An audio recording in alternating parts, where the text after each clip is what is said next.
Just on timing, I do have Brian Norton here to give you an overview of the stormwater and how we look after stormwater, and I wonder if we should do that first and give him the opportunity. Yep. Are you keeping an eye on that for me? Yep, thank you. Yeah, you can operate that and I'll get out of your way. Welcome, Brian. Thank you. What do you got for us? Something really exciting? It's on the hub. Luckily, there's no dramas to present or questions that need decisions. It's just sort of a FYI of where we're at and some of the things that that we talked about when we caught up, which was really about just expressing sort of our concerns around preserving the council's unique approach to surface water management in the city in light of Three Waters reform. Since then, there's been a fairly clear message about Three Waters reform, but nonetheless, you thought it might be useful for me to kind of talk about some of the founding philosophies of surface water management and the trajectory that the council's been on with delivery of that kind of infrastructure. Yes, with our exemplary projects. Yeah. This is a very detailed flow chart, which you all have probably seen at some point, which talks about the planning and delivery framework for surface water infrastructure and how the regulatory authorities and our consents and our community partnerships all sort of fit together. The kind of area that I want to look at is mostly related to the integrated water strategy and also some of the catchment vision and values documents that the council's had in place for quite some time, since sort of late 90s, early 2000s, and how those are being implemented through the stormwater management plans that we're developing for the city. I think everyone is acutely aware of why we manage urbanized stormwater. It's to improve surface and groundwater quality and to manage flooding, but perhaps not how the council likes to do that. And the council has a unique strategy for how it implements stormwater infrastructure when compared to other councils in other parts of the world. And there are some guiding principles that we are able to sort of stand by that came from early documents, including one which is quite old now, but which is very interesting. It's the 99 Waterways and Wetlands Natural Asset Management Strategy. And from that, we've generated a Waterways and Wetlands Drainage Guide, which carries a lot of those principles into design. And all of that originated from the 2009 Surface Water Strategy, which is now the Integrated Water Strategy. Some of the fundamental principles of those documents are using collective and integrated stormwater management. And it's not just an efficient use of land and also more cost-effective to maintain, but it creates larger spaces that can be used for green space in neighborhoods, and oftentimes for new developments, it's well in excess of the park areas that are generated for those neighborhoods. This bottom bit is a quote out of the Natural Asset Management Strategy, and it just says, "The sustainable management of the natural and physical resources that make up Christchurch's system of waterways and wetlands can be expressed simply in two ways: working with nature rather than against her, and managing the system for all its values."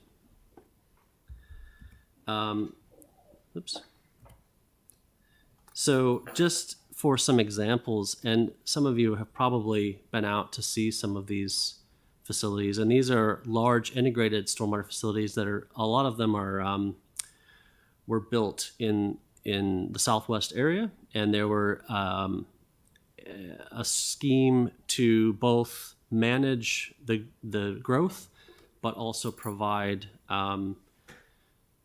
flood protection and retrofit stormwater treatment for large areas of existing development in the southwest. This is Sparks Road wetland on the corner of Henderson's Road and Sparks Road.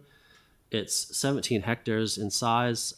It's in what's kind of known as Henderson's Basin, so it does a natural ponding area, but it's got 90,000 wetland plants, 1.7 kilometers of walking tracks, and it involves 600 meters of restoration of Henderson's drain. So we turned it from a box and drain sort of drainage board legacy kind of design to back into a more natural waterway. Another example of a massive multi-value stormwater system that's been ongoing for several years and has a few more years to go, but they're going well out there is Eastman Wetlands. This is the bulk of Henderson's Basin, which is being redeveloped into a series of wetlands and storage areas. And we'll also have planted forest, massive areas of green space and walking tracks as well. And will eventually involve about a kilometer and a half a restoration of Cashmere Stream to take it from very much a agricultural sort of degraded state to more of a natural shaded waterway. We've just finished last year 12-hectare stormwater facility at Quaves Road, which is going to service that large area of Halswell development. It's called Quaves Coxs Basins. Not the best name, but potentially be renamed. And it puts 12 hectares of green space in the middle of a future urban area, 1.5 Ks of walking tracks, and 240 meters of Quaves Road drain restoration, which is a spring-fed waterway that is degraded over the years, but has lots of potential. Not everything that we're doing is confined to Southwest area. This is a lovely wetland that's been constructed just south of QE2, next to Philpotts Road, called Buller's Wetlands, and it has 4 hectares of green space area, a kilometer or so of walking tracks around the outside, and it involved a restoration of about 400 meters of Buller's Stream, which was another box line drain, which has a lovely base flow of groundwater in it. I don't know how well you can see this. This is sort of a map of the Southwest area, and this was really the first stormwater management plan that we put together sort of back in 2009, 2010. And I just wanted to kind of go through the progress that we've made in this area sort of in those last 10 to 12 years. All of the little blue bits are facilities that are multi-value green space and stormwater. Green ones are completed facilities. Yellow stars are under construction at the moment, and then blue basically are in design or are hopefully going to start shortly. You can see those popping up. So that's Halswell Junction Basin and Wigram Wet Pond. Those have been in for many years, since the late 90s. Wigram was recently expanded to include a wetland area and an enhanced storage area as part of the Upper Heathcote storage program. So if you haven't been out there in a few years, it's worth a look. That's Awatea Basins. That was a sort of a collaboration between Ngāi and the council to create stormwater soakage basins right along Awatea Road, which service part of Wigram Skies, but also a huge area of existing development upstream. Really lovely green space there. That's the Wigram Skies basins themselves, those two, and also the enhancement of Paparoa Stream that runs between kind of the Wigram Skies residential area and the Hayton Industrial Park. So it adds a nice buffer between those two uses. Further on, we've got, I'm having trouble seeing that.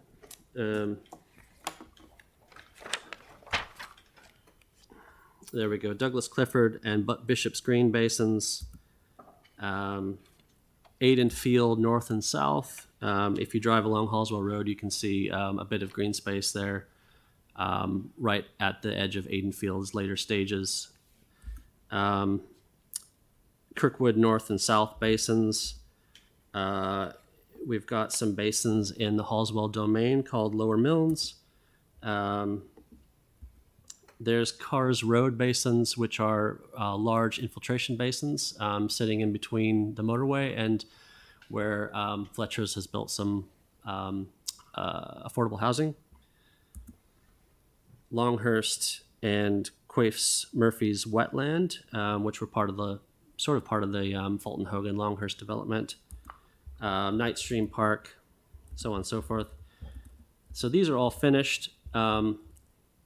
That's one is Sparks Road Basin, so that's associated with Hallswell Commons or what used to be called Meadowlands, and it's still under construction. We're building the other half of sort of the Sutherland's system, which is Hoonhay Basin. Cashmere Worsley's Valley, so that's under construction at the moment. The plan is to put a flood retention dam in there, which you may be aware of as well. That's Eastman Wetlands, which is still sort of underway and has a few functional facilities, but still lots to do there.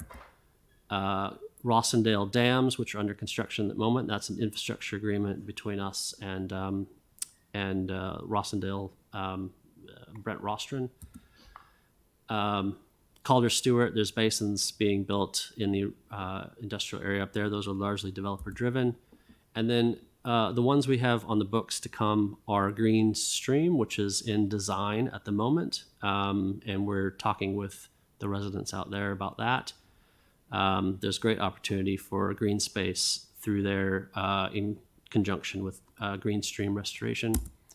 And then later will be some sort of facility related to Nottingham Stream, which we hope to provide not just for the new development in that area, but also some retrofit treatment for the Nottingham neighborhood. There's so much, Brian. Yeah. We're just going to have to move it along a bit quicker. Yep. Yeah. Sticks area, very briefly, we're about 40% through here. Preston's is complete. We've got basins completed at High Field and High Stead, and also Spring Grove. And then there's obviously some more under construction at the moment, Blake's Road Wetland and so on. And there's ones in design at the moment, Gardner's Road and so on. So that program has been going since about 2014, and it's about 40% complete. There are still some big ones left to go. Next up will be sort of Avon area, and while we don't have a huge program there, we do have some very large and substantial projects, including a treatment system for Rickerton and Addington streams, which are quite dirty, commercial areas and large residential areas and so on. And that'll be a facility that's located in Hagley Park. It potentially could include a diversion to the wastewater system if there's capacity. So we're investigating that. Waikakariki Horseshoe Lake Wetland, which design is underway. And then there'll be lots of facilities that we have planned coming through in the red zone, because there's some great opportunity to utilize natural low areas along the Avon River corridor. Beyond the Avon River, stormwater management plan will have Lower Heathcote and Hallswell, which you probably have seen draft stormwater management plans coming through for those areas. Coastal and estuary will be next, followed by Otukakino and then Banks Peninsula. And then looking forward will be a lot of those areas are existing developed, and so you'll see less large integrated systems simply because there's no space to do them. We'll be focusing on things like source control, small scale mitigation, and planting, especially in the hills. And then if we do end up with future growth areas after a revision of the regional policy statement or so on and so forth, then you'll see probably a return to large integrated stormwater facilities. Any questions? Well, that was amazing, thank you. I mean, it just shows you the complexity of our stormwater management program, and our flood management program is just massive. And a lot of these have been in the design phase for many years, and they'll be in the delivery phase for many years. Yep. So I'm just wondering how any transition into a different entity would work with all this work, and also with all our community involvement in some of these as well. Look, maybe one. Oh God, we're really running out of time, guys. Only if you've got a really important question. I'll go Anne and then Phil, then Yanni. Really Otherwise, important. we can fire them through. Really important. Since most of this is happening out my way, I want to thank you, Brian, for the really great email that you sent to the residents up Kennedy's Bush. I think it was really, I circulated it through.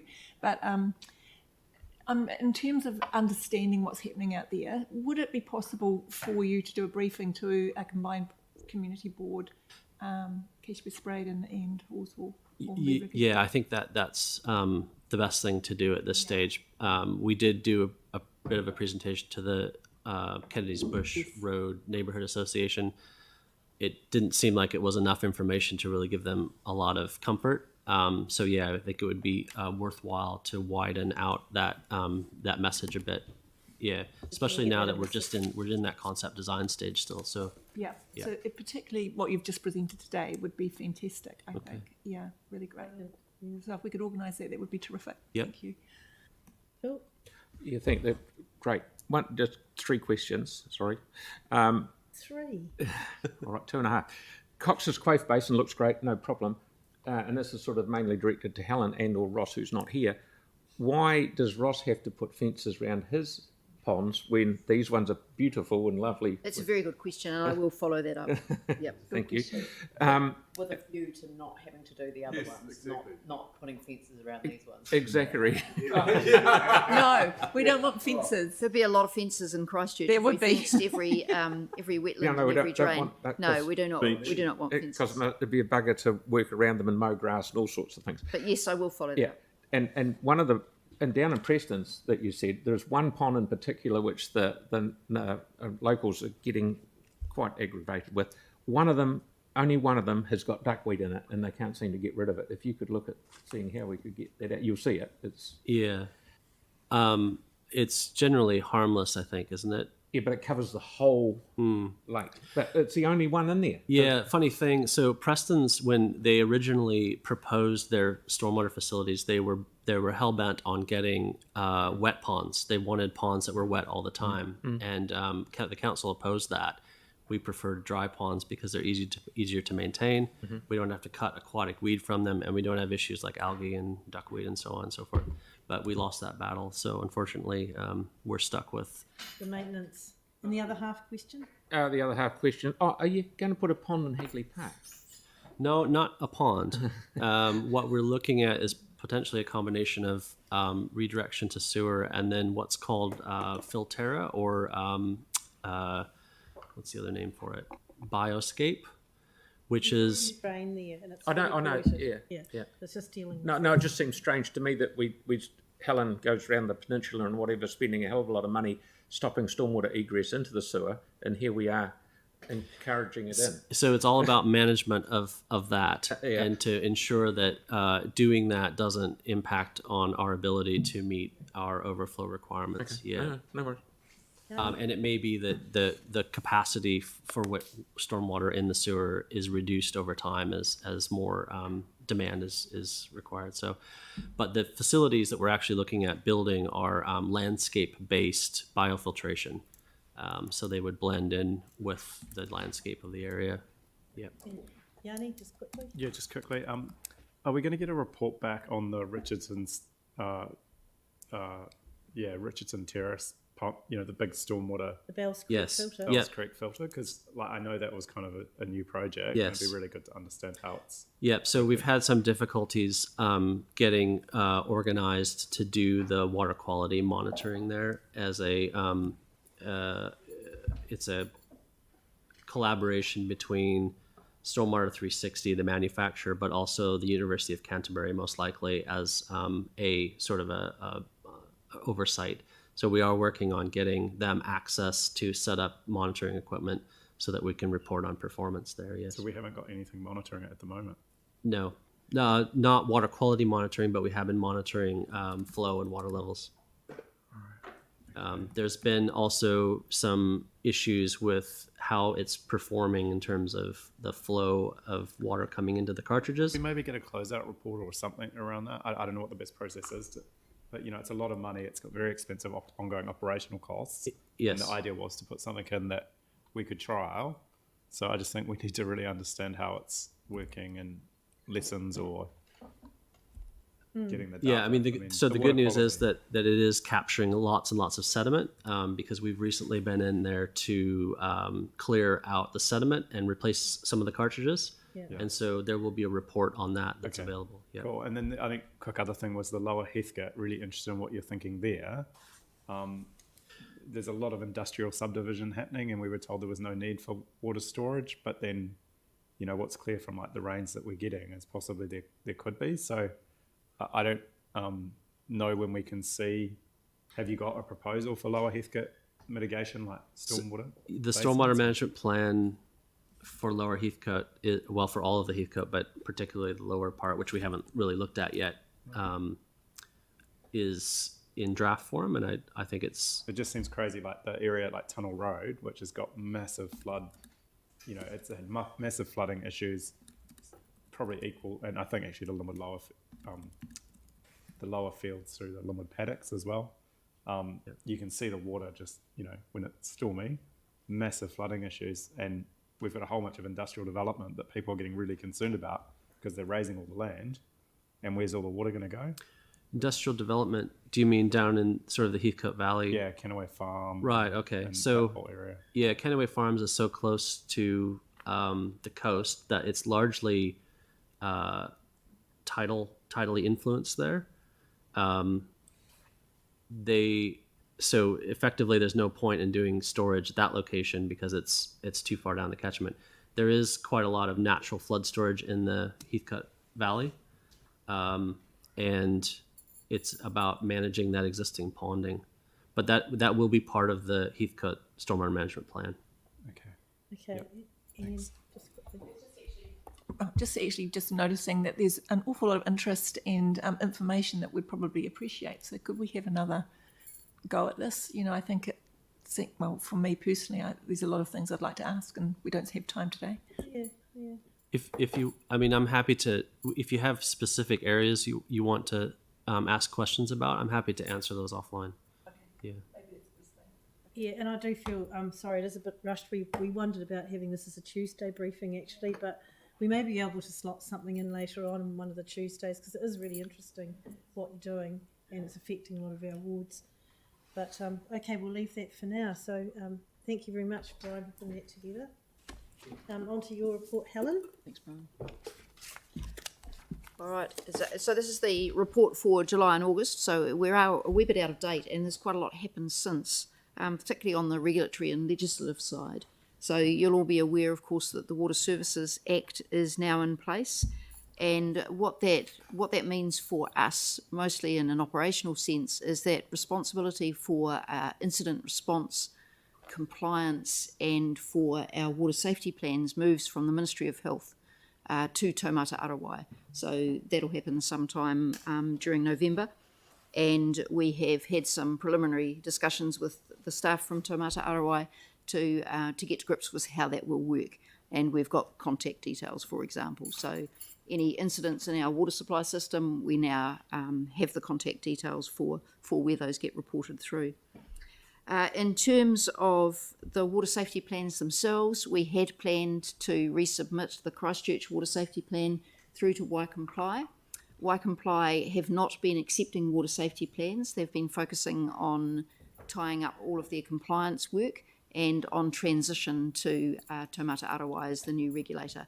So they're not accepting water safety plans from anybody. It's not just us. So that water safety plan for Christchurch now will be submitted directly to Taumata Arawai. sometime in November or later. We're not sure what. One of the reasons we're not sure on the timing is that we are aware that Taumata Arawai have been doing some work on the guidance framework, and we would be quite keen to see that work before we resubmit any of our water safety plans. So we've got a couple that are ready to go. We've also submitted to Environment Canterbury our annual report on the comprehensive stormwater consent. So that's the end result of all of the work that Brian has just briefed you on in terms of the improvements to water quality and to waterways across the district. We've got our annual compliance report for drinking water, and we've also got the compliance report from Environment Canterbury on wastewater overflows, and you may have some questions on that. Good progress is also being made on the drinking water and sanitary survey needs across the district, and we've fast-tracked some work for Port Levy and Kokorarata, understanding the priority that the Runanga has put on the settlement at Kokorarata. So that work will come to you in time for some sort of consideration during the annual plan. It's also worth noting that at your November meeting you will get the bylaws. So we've been doing a lot of work on the water and wastewater bylaws and on the stormwater bylaws. So the Three Waters bylaw is going to be split in two, water and wastewater and then stormwater, and those draft bylaws will come to you in November. So there's an enormous amount of work gone in there, and most of that is aimed at meeting these changed regulatory requirements. So for stormwater, it's the new comprehensive consent, and of course for drinking water, it's the new water safety plan and the requirements under that. I'm happy to take questions.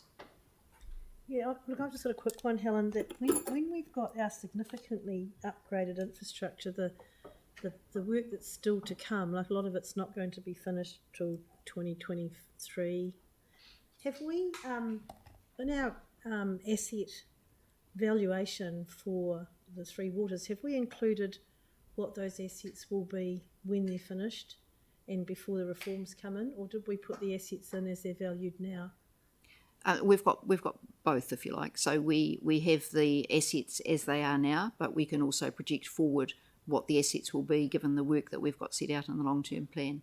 So at the moment we're sort of throwing around 6.9 billion, and if we got to a transfer point in 2024, that number would change. It may change a little bit. It won't change a great deal, but it may change a little bit. I think one of the things that the asset valuation is mostly around the infrastructure itself. A lot of the work that we've been doing, particularly for the water safety plan, is driving improvements in specific parts of that infrastructure. So for example, the vast majority of the assets in terms of the water supply network are the pipes. So 80% of the value is in the pipe network. However, most of the work that we've been doing has been focused on specific identified risks. And some of those are in the pipe network, and we do have a renewals program, of course, to address poor condition pipes. But a lot of it has been in the wellheads. So, for example, we have upgraded, I think it's 99% of the wellheads across the city, so that now almost all of our wellheads are above ground with the appropriate check valves in place, and they're also really easy to service. So that work has been done. I'm talking more about the reservoir The next, work. that's and right. The stormwater project. So the next two are the backflow. So backflow was identified as a risk, and that hasn't been. We've always addressed backflow as a risk, but what we've addressed is the very high hazard industrial sites. Yeah. And what we've done now is roll that out to the medium hazard and some of those even low hazard industrial sites where activities could change, and we wouldn't necessarily know about it. So I'm just looking at this report and the investment that's still to come. So reservoirs is the next one. That's right. Our asset value will be higher. So reservoirs.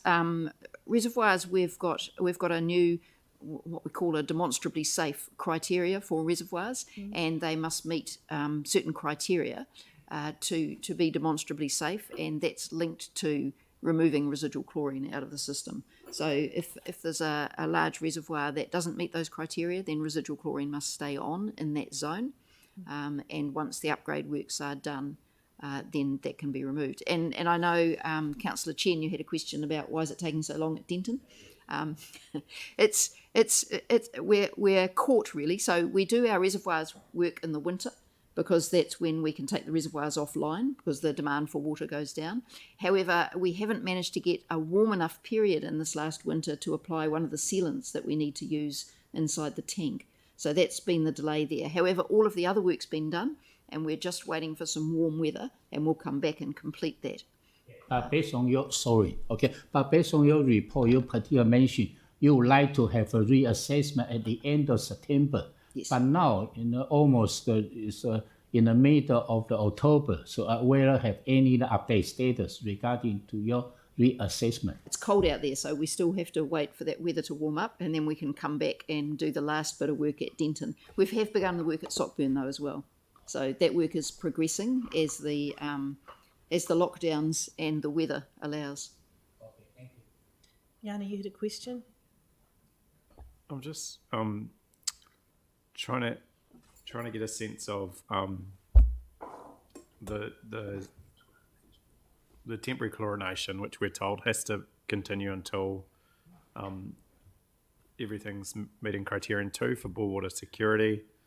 And you say that Brooklands Kainga was given secure bore status. That's right. So does that mean I don't know if we have chlorine in that one. No, they don't have chlorine up They there. don't. But if they did, we could have stopped having chlorine in there. Yes, we could have. That one, the Wellheads have both got the double sign-offs. Right, Yep. which is great. So how come we can't do that for the other ones that we've fixed or Because improved? they stopped signing them off. Because the drinking water assessor stopped signing off those wellheads. Sorry, just so I'm clear, the Brooklands Kainga got signed off. Yeah, before they changed the rules. Before they changed their approach. Yeah. Okay, I thought that had just been done recently, but The security of the bore water has been done recently, yes. So we have that full secure status. okay, but the wells were already approved. The wells had already been approved. Okay, thank That's you correct. for clarifying. So, in terms of the point 2, and that's just on page 73, where the suction tanks and reservoirs supplying greater than 5,000 people, blah blah blah, goes on condition grade 3 or better for hatches, seals. What's the expected end date of that work? So we've completed all of the external inspections. We've prioritised the reservoirs, and we're now working through the internal inspections. And at the same time, some of those works, for example, the ones at Denton and Sockburn are already in progress. There's also works underway at Quay, planned for Hackthorn. So it's a rolling program across the city. I can't give you precise dates, unfortunately. But is it going to take years? Is it going to take months? I mean, I'm just sort of struggling to understand, given that we've been dealing with this temporary chlorination for, it feels like 5 years. It's probably less than that. But we've been doing all this work around water safety plans, inspections. We've had the stuff in Denton.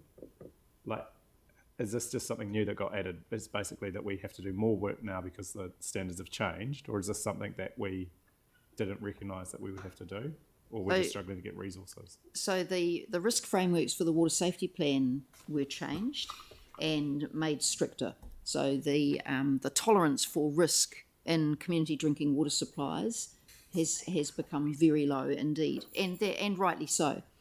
And when we reassessed our network under that new risk framework, we identified the suction tanks and reservoirs as being unacceptable given the condition that they were in, and that's what's prompted the reinstatement of the 0.2 part per million residual chlorine in some zones, and that's prompted the work program. So the inspections, then the scope of works, and then the upgrades, and they'll take place in a rolling manner across the city. And as the works are done, then assuming that our water safety plan is acceptable in terms of Tamata Arawai, then the chlorine would be removed. So there's not one end date.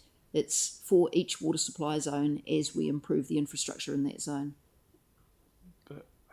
I just think it's really hard for people to comprehend, when we can take temporary chlorination out. I mean, Yes, it is. just It's impossible. very difficult, and it's very complex.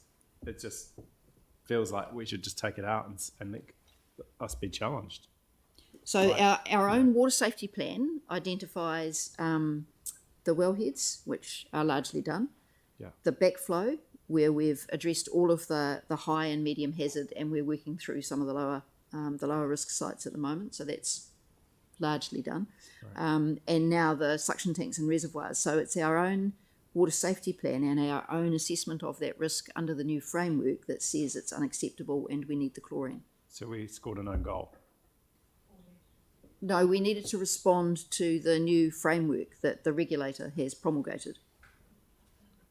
So we can't Surely the thing we with can't ignore that new framework. surely with like a water safety plan, it's like a continuous improvement thing where Yes. you identify the risks and you work towards them. Yes. So, you know, I don't know. It's just incredibly frustrating. And the whole idea that we can't even resubmit our water safety plan. So basically, even if we could resubmit it, it would make no difference because we haven't done the work. No, that's not. We're gonna No, finish that's the not work. so. So the water safety plan. We've had water safety plans approved in the past with unacceptable risks, where we're managing that risk. And so what we generally do is we have additional processes for risk management in place in the short term, and then we're working on a longer term fix, as you say, in terms of that continuous improvement. And the temporary chlorine is one of those short term risk management things that we've got in place in the city. So we can submit. And in the longer term, we're doing the either remediation or replacement of those reservoirs and suction tanks. Is there any way to explain to the community which of those suction tanks and reservoirs, like if we had our water safety plan approved, would be up to that standard? Like, you know how we've got the map that we used to show all the wells and the Yes, we could pump do that. stations? Yes, And- we could. Yes, we definitely could do that. Yeah, okay. So at the moment, so we've got a team working on reservoirs and suction tanks, and we've now been through a number of inspections and a number of internal follow-up inspections and a number of scopes of work and some remedial works. Okay. And what I've asked them to do is just do a stock take and a review of where we're at and a reassessment of that demonstrably safe criteria to ensure that it's fit for purpose. And what I mean is that it is both strict enough and not overly strict in all of the aspects of it. Okay. So it's quite a comprehensive checklist that we're using, and we are just reevaluating that, and then we'll go out and, if necessary, reassess those reservoirs. Right. And the good news is that we've got most of the age, 95% of the age modelling done. The bad news is we now have to get it peer reviewed. Yes, that's right. So most of the all of the samples have been taken. Most of the results are back in, and now it's the modelling of the groundwater and getting the peer review of the model, and then it's given to the drinking water assessor. 2023 sometime. We don't know the date. 2022. 2022. 2022. Early It was going to be this year. Leanne, have you got a question? Sorry, just one final question, separate from the whole chlorine, but there was we were told that ECAN had served us a compliance monitoring report on the stormwater going into, I think, the Heathcote, Apawaho. Sorry, it's lots of pages, I can't find the exact Is that thing. the non-conformance? It was a compliance monitoring report for I presume it's a non-compliance under the stormwater discharge consent. Page Yes. 66 maybe? For sediment? Sorry, I'm just trying to. I can come back to you on that one if you like. It's just like, could we get like a memo about what's actually happened? I mean, I'm just still concerned, that we do have a lot of sediment runoff into the Heathcote, and we've obviously done the LTP where we didn't put. I mean, we put a little bit extra on, but not the amount that staff said we needed for improving water quality. So I guess I was just wondering if there's going to be any requirement to spend additional resources or funds to get better compliance with that. So we do have the extensive stormwater basins and wetlands in the Upper Heathcote catchment, and we also have that additional work on the Cashmere Stream, and those will help. We've also got additional funds on budget in the long-term plan for planting across the Port Hills, and it's that planting across the Port Hills that's absolutely critical to getting a change in terms of that sediment runoff. Right. So when we get these massive rainstorms, there's an enormous amount of sediment that comes into the Heathcote, regardless of our own systems. Yeah. So that is one of the critical areas. But there was also a whole bunch of work happening around building sites and non-compliance, and yes, and sometimes not having enough. Yeah, and sometimes we have had a non-compliance from a building site where we've had runoff. However, when you do the monitoring of the stream, you can't actually tell because there's so much sediment coming from the Port Hills. And I hesitate to say from the natural environment, because that farmed environment on the Port Hills is anything but natural. And that's why that revegetation of those Port Hills is critical to there. Ian, did you have a question? Yep. Last question. Sorry, I just want to kind of run through the change to the legislation so that just to understand it quite clearly. Do you want to come up, Diane? Yeah, well, I think that the frustration that Yanni's expressing is one that's felt, you know, broadly in the community, because people want to see an end date to the chlorine, but the rules have changed, and so and now in many respects the bar is changing, but we don't know when the end point is. So let me understand, because the new legislation's come in, it doesn't have a start date for the regulatory frameworks, and it does indicate that there may be different start dates for different parts of the legislation. So the framework for submitting to Te Mata Arawai the new water safety plan for review by them, that we won't know the date of that until there's an order in council bringing that part into effect. Is that right? That's correct, although on their website they say they expect that to be sometime in November. Yeah, so it'd be probably the middle of November now rather than the beginning of November as people were expecting. And then the follow on from that is that our criteria that we based the removal of the chlorine on, given that those criteria don't now apply, how would we take any of the chlorine out after, before the exemption process is put in place? So Te Mata Arawai, while they're not formally the regulator at the moment, they do have a lot of very good information on their website. And one of the things that they say very clearly is that the water safety plan is the foundational document for managing risk in community water supplies, and will continue to be so. Right. So that's a clear indication that it is the water safety plan that is critical to the way we manage our network.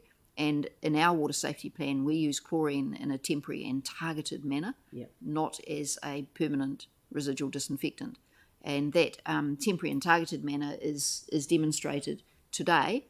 And as we do work, the chlorine is either removed or reduced across the network in accordance with that water safety plan. Right. The tricky thing for us at the moment is that we're managing the network largely in accordance with our revised water safety plan, because that's the best risk management document we've got and the best assurance of water quality for the general public. However, our approved water safety plan, our old water safety plan, remains the statutory document. So we sort of have to comply with both of them, and that does cause us some exactly the issues that Councillor Johansson raised around not being able to remove chlorine even when all of the work has been done within a particular water supply zone, And because that's we don't the have drinking water assessor that stopped double signing sign-off. off the wellheads.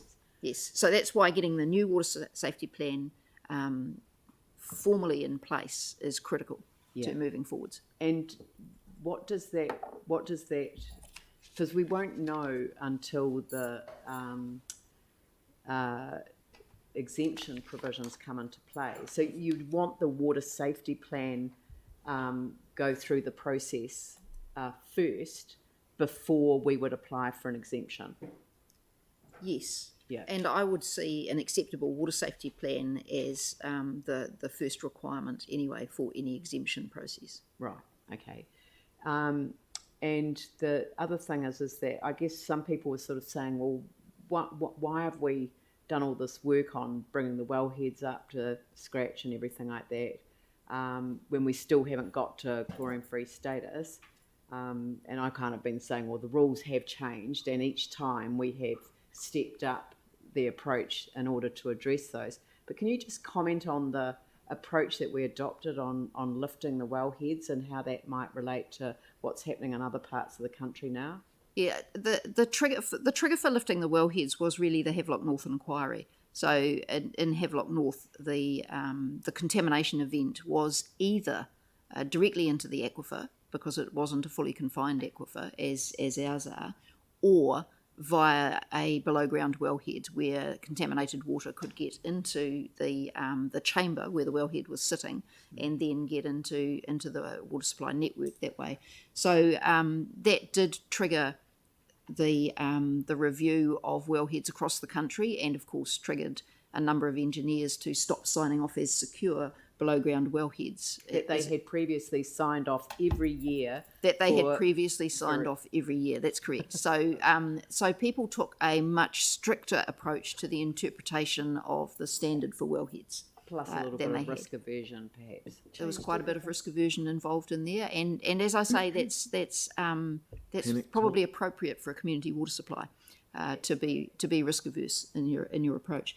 So we did fast track the raising of our wellheads, and that has been a program that's been delivered in a short period of sort of 3 to 5 years for most of them, rather than over a 30-year period as we would normally have as they came up for renewal in the infrastructure planning.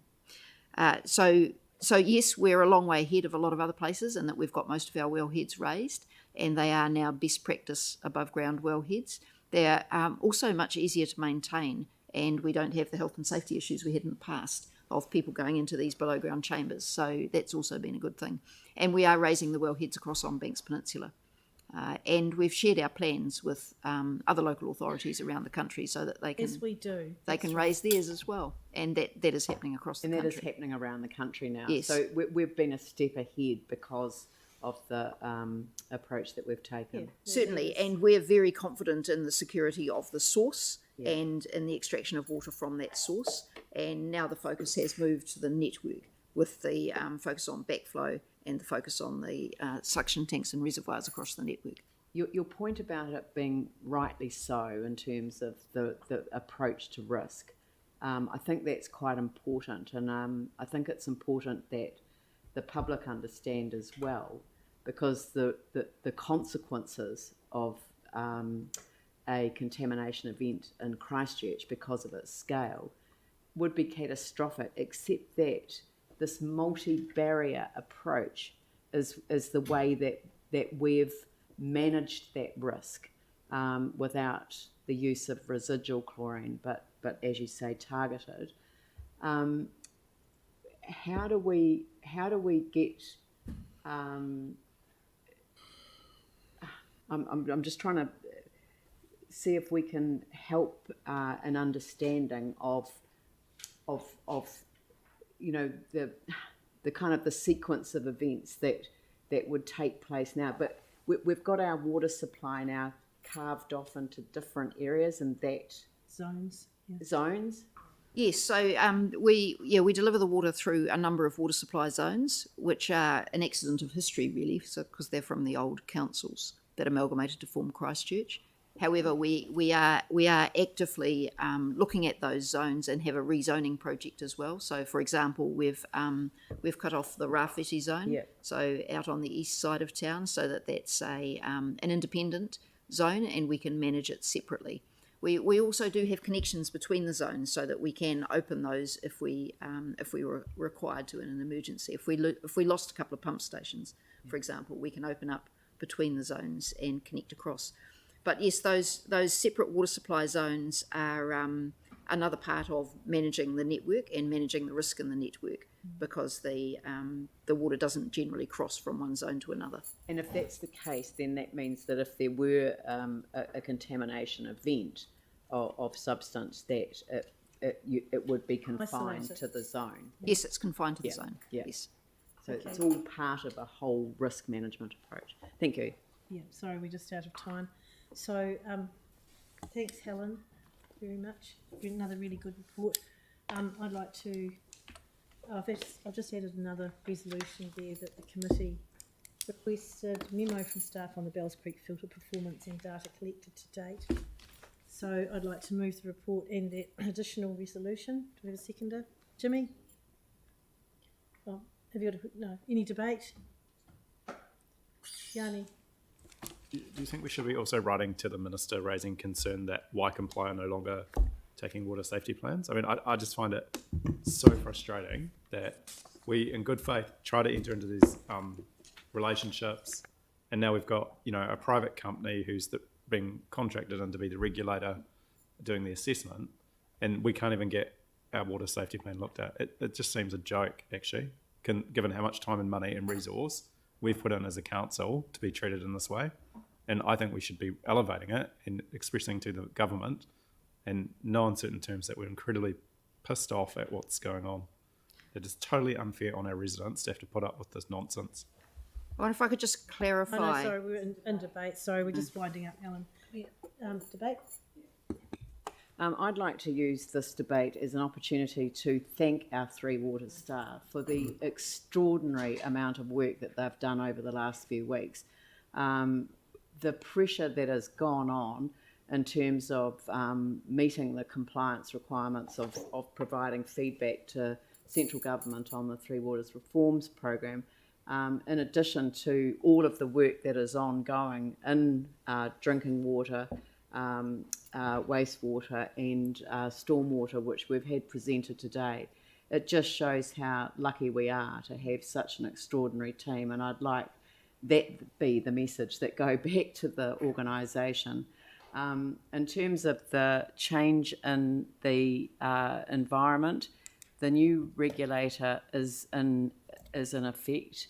The new law will apply to the new regulator within a matter of weeks. And whether we had referred a water safety plan to Comply, which would have been probably this month, to delay it by a matter of weeks in order to see how the new organisation will offer its guidance before submitting, I think makes absolute sense, and I'm very happy with the way the staff have responded to the rapidly changing regulatory environment. So thank you very much. Thanks, Leanne. Sarah? Sorry, through you, Madam Chair, I would hate for a debate to that potentially, or some comments that were potentially based on a misunderstanding of information from staff, to be reported in the media in such a way. And it's your, you have the opportunity as chair to ask for additional information from staff during the debate if that's deemed appropriate. And I'm just wondering if you could allow Helen to answer that point so that it's not potentially reported incorrectly. I'm happy for that to happen. Yeah. Thank you. Apologies if I've misunderstood what was going on. Yes, you have. Thanks, Helen. All right, sorry, I probably should have been clearer, and we were a bit short on time, but it's not that Comply have refused to assess the water safety plan. We've been working very well with Comply, and they have been extraordinary to work with in terms of the audit and assessment of our water safety plans. However, they have had to focus on their compliance role, which they also undertake for the Ministry of Health, and also on transition from the Ministry of Health to Taumata Arawai, and they simply haven't had the capacity to assess water safety plans during that transition. So it's not that they've refused or been uncooperative in any way at all. In fact, they have been very open and frank with us in terms of the work that they have to do. Yeah, thanks for rectifying that. And I'll just quickly wind it up by saying that I can fully understand Councillor Johansson's frustration and passion over this. We've all been frustrated for a couple of years now because information has been drip fed to us. The goalposts have been moving all around all the time. We've stepped up and proactively lifted our game and brought forward our projects in our Three Waters program, not just drinking water. And we're doing everything right. I think Christchurch is an exemplar. And at the same time, as Leanne's pointed out, staff have been battling with providing all this information to the Crown and answering questions and compiling massive reports. So I endorse everything Leanne said, and I'm sure everyone around this table does too, that congratulate you for all the work that you're doing and the incredible level of skill and knowledge and experience that we have in this organisation. And to me, it would be the saddest time to have that broken up and reinvent the wheel. So I understand fully where you came from there, Yanni. All right, on that note, I will move the motion. Do I have a seconder? Have I done it? Yep. Okay, I will put the motion. All those in favour say aye. Aye. Against? That's carried. Thank you.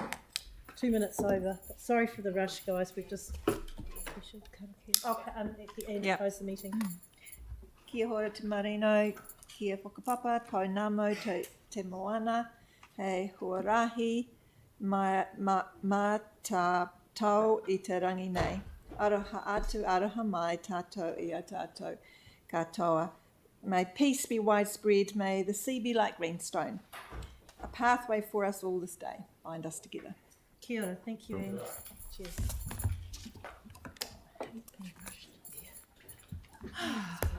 Careful today.